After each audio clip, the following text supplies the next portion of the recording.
Yeah, sun is setting down, so it's time to evening prayer.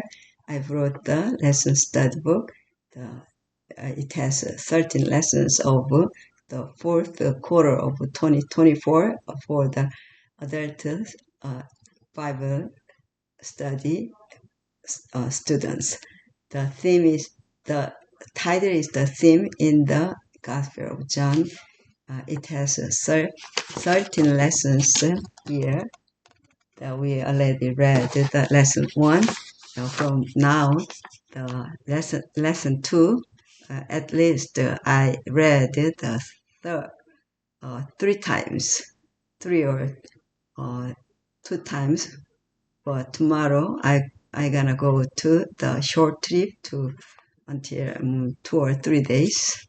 Uh, the the other Korean church, they moved to the other new buildings. Go, so we invited that first uh, church of the place, and we just look around to two sons. Yeah, so that's why I gonna read the lesson two, Science of Divinity. So let's go to Science of Divinity. I gonna read the four lesson, Science of Divinity. Read for this week's study, John 6, 1 through 15, Isaiah 53, 4 through 6, 1 Corinthians 5, 7, John 6, 26 through 36, John 9, 1 through 41, 1 Corinthians 1, 26 to 29, John 11. The memory text comes from the book of John 11, 25 and 26. Jesus said to her, I am the resurrection and the life. He who believes in me, though he may die, he shall live. And whoever lives and believes in me shall never die. Do you believe this? Yes.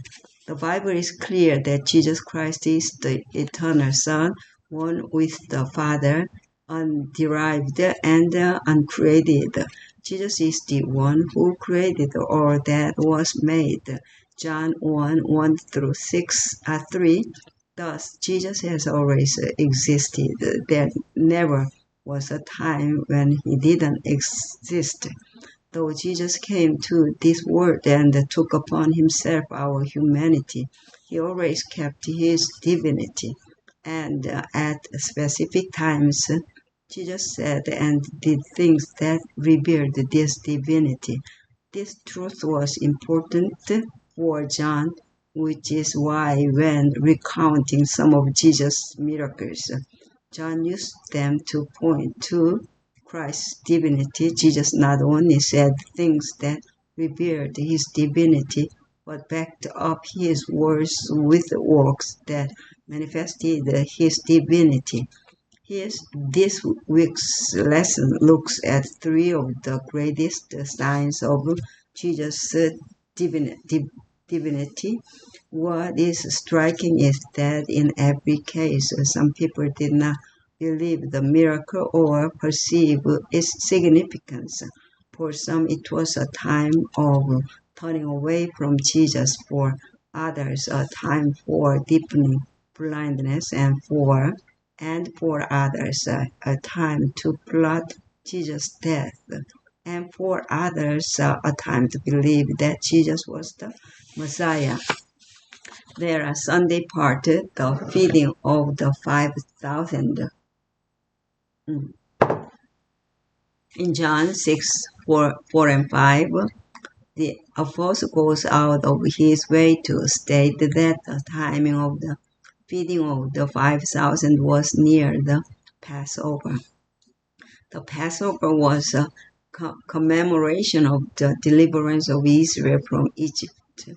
The Passover lamb took the place of the death of the firstborn.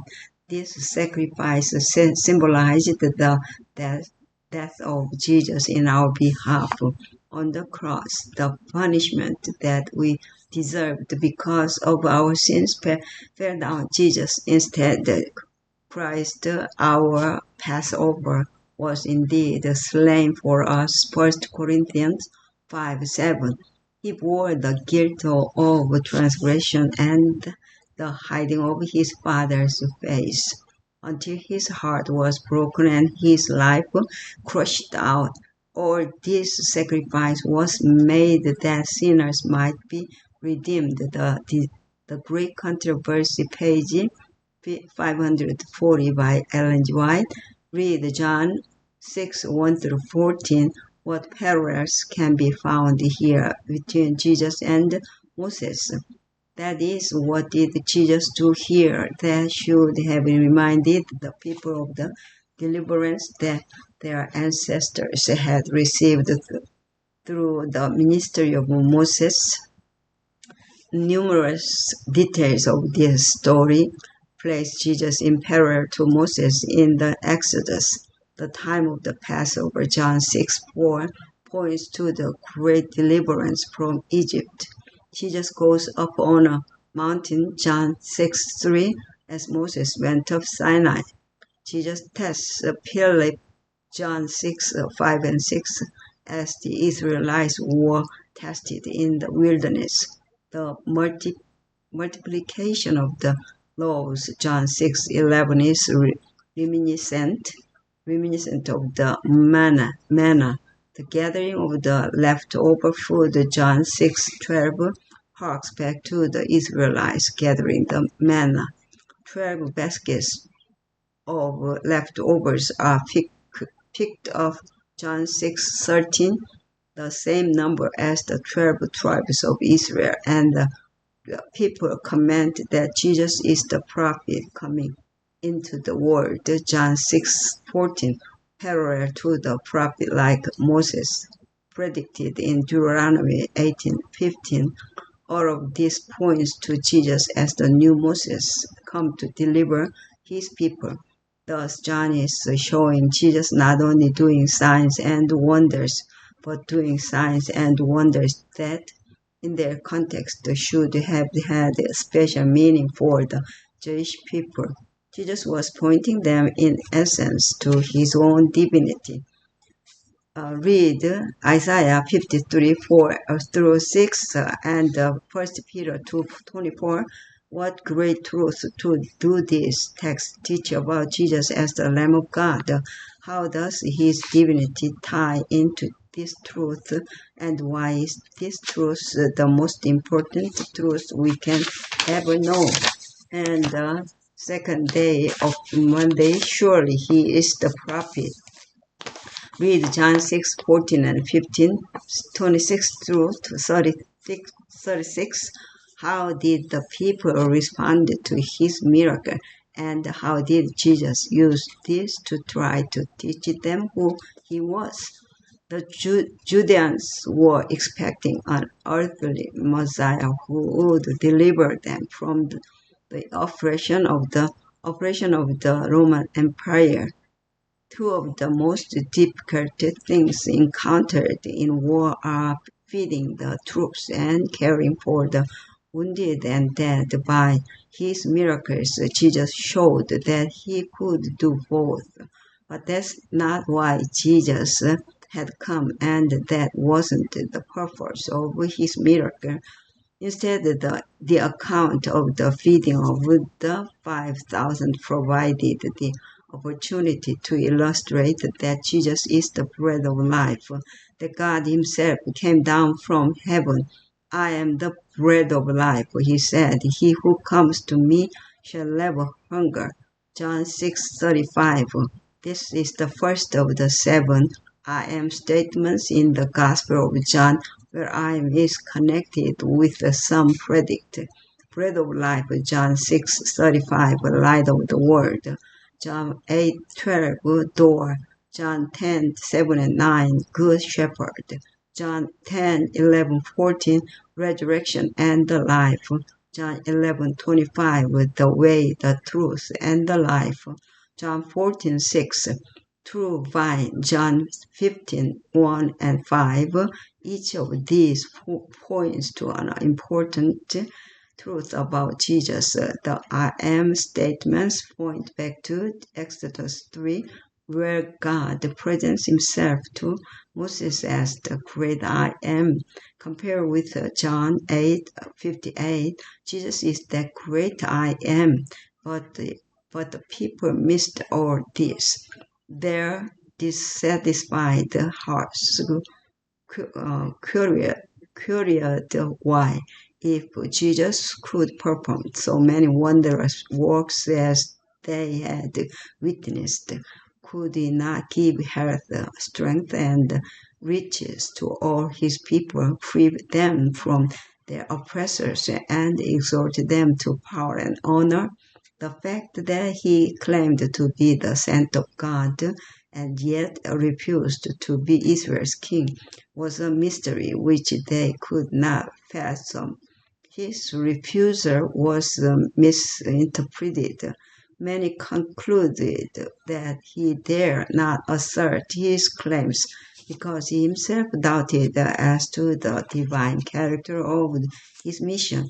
Thus they opened their hearts to unbelief, and the seed which Satan had sown bore fruit of its kind in misunderstanding and defection. Yeah, the Desire of Ages, page 385. They were looking for material benefit instead of truth that endures to eternal life. This is a trap that we are potentially face if we are not careful. So how can we avoid getting caught up in material things at the expense of the spiritual? Yeah. And let's go to the Tuesday part 2, October 8th, the healing of the blind man, part 1. Read John 9, 1 through 16. What did the disciples think was the cause of this man's blindness, and how did Jesus correct their false beliefs? The disciples made a connection between sickness and sin. A number of Old Testament passages point in that direction. Compare with Exodus 25, 2 Kings 5:15 through 27, 2 Kings 15:5, and 2 Chronicles 26, 16 through 21. But the story of Job should have led to caution about whether such a connection always occurred. Jesus says the matter straight and not denying any connection between sin and suffering, but in this case pointing to a higher purpose that God would be glorified by the healing. The account contains certain affinities to the creation story, that of God's forming the first man from the dust of the ground, Genesis 2:7, just as Jesus makes clay to provide the blind man what was missing from the womb. In Matthew, Mark, and Luke, miracle stories follow a common pattern. An expression of the problem, the bringing of the individual to Jesus, the cure and recognition of the cure with praise to God. In the story in John 9, this sequence is completed in John 9:7. But typical of John, the significance of the miracle becomes the much wider point of discussion, leading to a long interaction between the healed man and the religious leaders. This striking discussion revolves around the two intertwined contrasting pairs of concepts: sin, works of God, and blindness, sight. The narrator does not tell the reader until John 9:14 that Jesus did his healing on the Sabbath, which according to tradition and not scripture violated the Sabbath, and thus he was counted as a Sabbath breaker by the Pharisees. Their conclusion was that he was not from God because they maintained that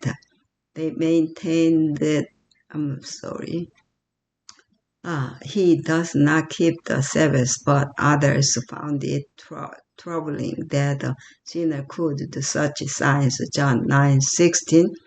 The discussion is far from over, but already a division appears.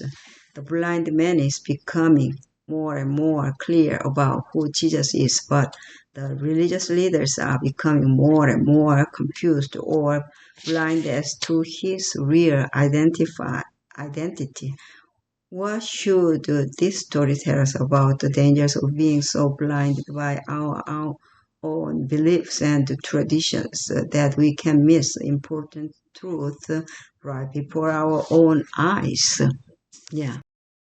Wednesday, the healing of the blind man, part 2. Read John 9:17 through 34.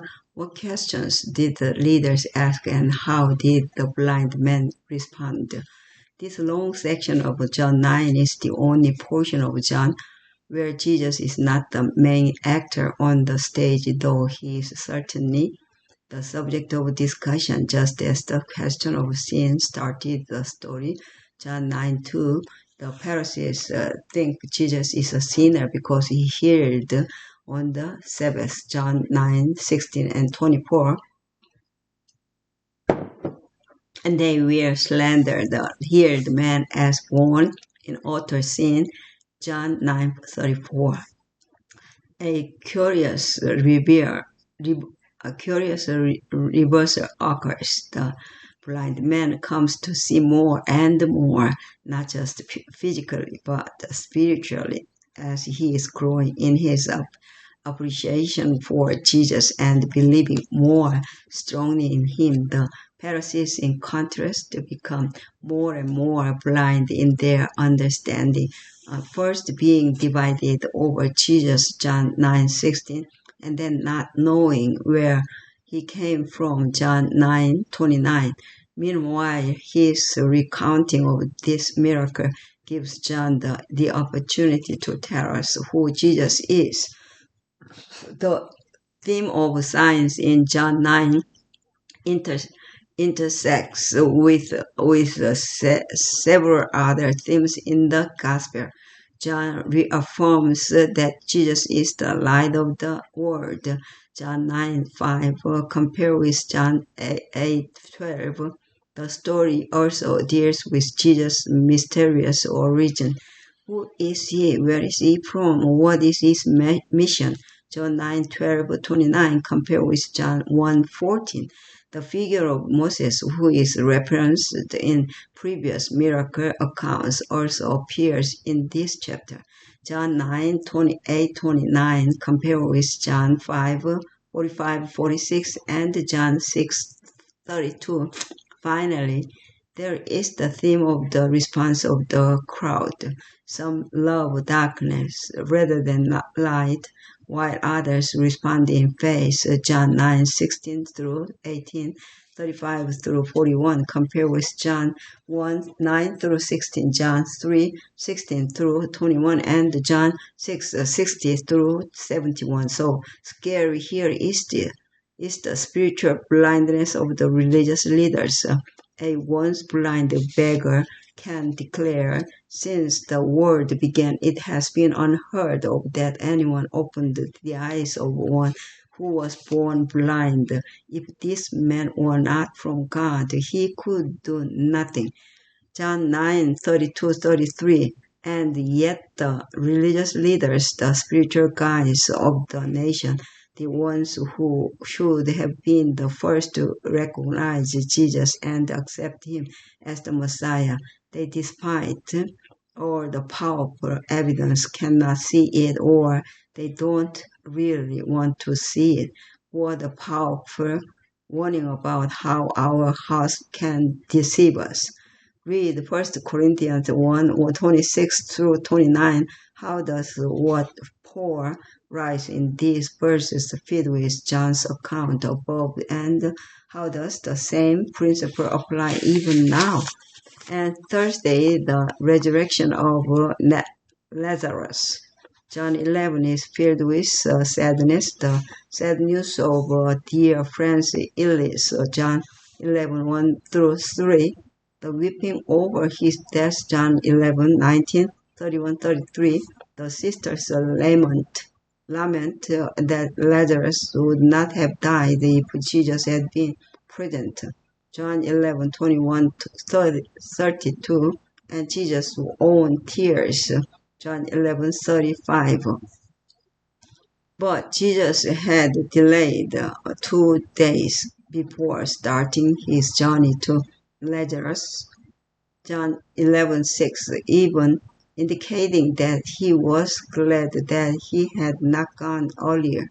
John 11:14-15, this action was not from any cold-heartedness. Rather, it was to reveal God's glory. By the time we get to John 11:17-27, Lazarus had been dead 4 days. After 4 days, his body would already be rotting, and as Martha said, Lord, by this time there is a stench, for he has been dead 4 days. John 11:39.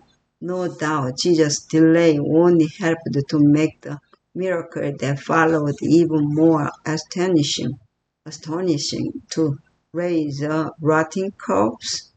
What more proof could Jesus have given that indeed he was God himself?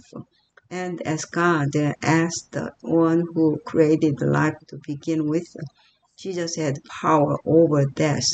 Thus Jesus uses this opportunity, that of Lazarus' death, to reveal a crucial truth about himself. I am the resurrection and the life. Whoever believes in me, though he die, yet shall he live, and everyone who lives and believes in me shall never die. John 11:25-26. Read John 11:35-44. What did Jesus do that supported his claim? Just as Jesus showed he is the light of the world, John 8:12, John 9:5, by giving the blind man sight, John 9:7. So here he raised Lazarus from the dead, John 11:43-44, demonstrating that he is the resurrection and the life. John 11:25. This miracle, more than any other, points to Jesus as the life giver, as God himself. It provides strong support for John's theme that Jesus is the divine Son of God, and that by believing we can have life through him. John 20:30-31. However, by the time we get to the end of this incredible story, John 11:45-54, in which many who saw believed, John 11:45, a powerful but sad irony unfolds. Jesus shows that he can bring the dead back to life, and yet these men think that they can stop him by killing him. What an example of the foibles of humanity, and in contrast to the wisdom and power of God. And the last Friday, further thought, read the Crisis in Galilee, page 383 and 94 by Ellen G. White. Lazarus come forth, page 524 and 36, 536, and the priestly plottings, page 537 and 542 in the Desire of Ages. The life of Christ that gives life to the world is in his word. It was by his word that Jesus healed the disease and cast out demons.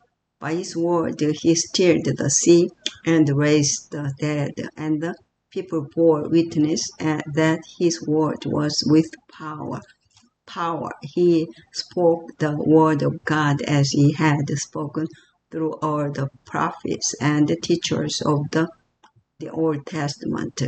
The whole Bible is a manifestation of Christ, and the Savior desired to fix the faith of his followers on the word. when his visible presence should be withdrawn.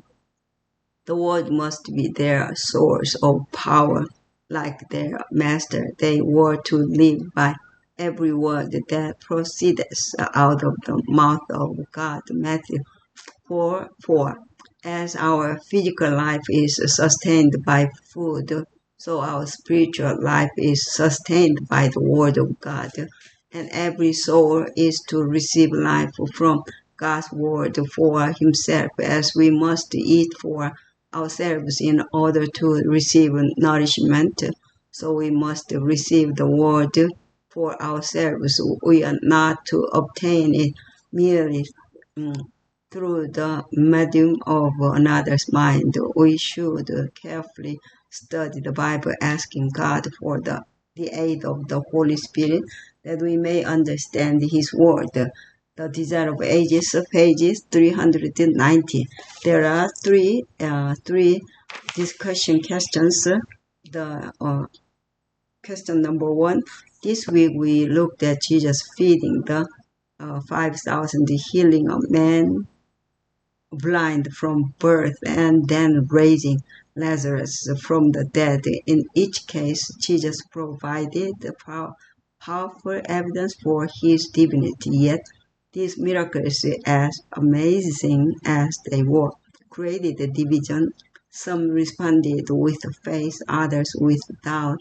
What does this teach us about how, even in the face of powerful evidence, people can still choose to reject God? Number 2, these stories all point toward Christ as the divine Son of God. Why is his divinity so important? To faith in Jesus as the Savior. And number 3, look again at 1 Corinthians 1:26 through 29. In what ways in the 21st century do we see this same principle at work? What are some of the foolish things that Christians believe, things that the wise according to the flesh mock and reject? What we believe that also put to shame the things that are mighty. The 28 minutes. I read all through the 25 minutes. And there are inside the story, just 5 minutes, Revival in Rural Colombia by Andrew McChesney. Pablo had never heard of Seventh-day Adventists. A leader among the Sicuani indigenous people in Colombia. He was far from home when he was invited to a Sabbath worship service. This Saturday we will have a meeting. Someone said, come. Pablo went to the morning service and saw that people studied the Bible. He returned for the afternoon service and heard people asking Bible questions. He was amazed that Christian Camilo, the 25-year-old missionary who had led the morning service, answered every question from the Bible. When he got the chance, Pablo had his own question. What do I need to do to become a member of the Seventh-day Adventist Church? He asked. We can start Bible studies, Christian said. He gave Pablo a set of 20 Bible lessons in Pablo's own native Sicuani language. Pablo was pleased and asked for lessons for the rest of his family. Christian gave Pablo a Bible and promised to travel to his community with lessons for his family. Christian was responsible for a large territory, and 3 months passed before he was able to visit Pablo. He traveled with 2 Sicuani Adventists because he couldn't find Pablo's rural community without their help. Pablo welcomed Christian and announced that he had finished studying the 20 Bible lessons. He said he also had given Bible studies to his family and the rest of the community, and 15 people were ready to be baptized. Christian, who had arrived on a Friday, spent the rest of the day answering Bible questions and checking whether the people were ready for baptism. When the sun set, he led an evening worship program. One Sabbath morning, Christian led the community in a divine worship service. Afterward, one man said, "There's a lake over there." Another said, "We want to be baptized right now." That the Sabbath, 5 people were baptized: Pablo, his mother, his 2 brothers, and a sister-in-law. Today, Pablo is giving 5 Bible studies to his people. There are many people who are hungry for the Word of God in Pablo's community. Christian said that, like Pablo, there are many people who are waiting to be reached. Yeah, here around, close around us too. Thank you for your prayers for missionaries. Yeah, Pablo is here. Yeah. Oh, so handsome guy. Looking good. Like Christian face huge challenges reaching unreached people groups in Colombia and elsewhere around the world.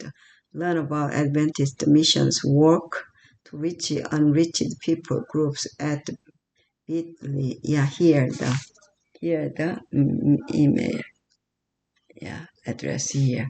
Yeah, this comes provided by the General Conference of the Adventist Missionaries, or Conference Office of Adventist Mission, which uses Sabbath School mission offerings to spread the gospel worldwide. Read news stories daily at the AdventistMission.org. Yeah, already the sun is going down, and I just read the lesson 2 during the short trip.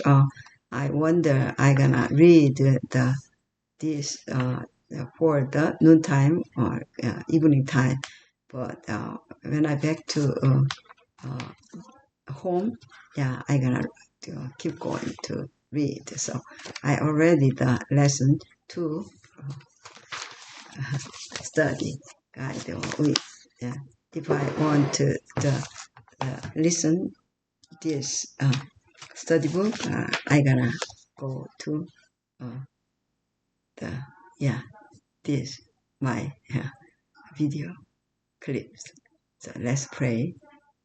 Our Father which art in heaven, hallowed be thy name. Thy kingdom come, thy will be done on earth as it is in heaven.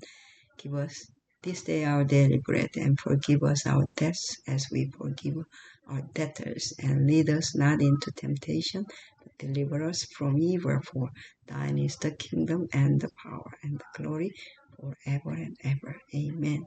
Amen. Yeah. Thank you. May God bless all of you for this coming week.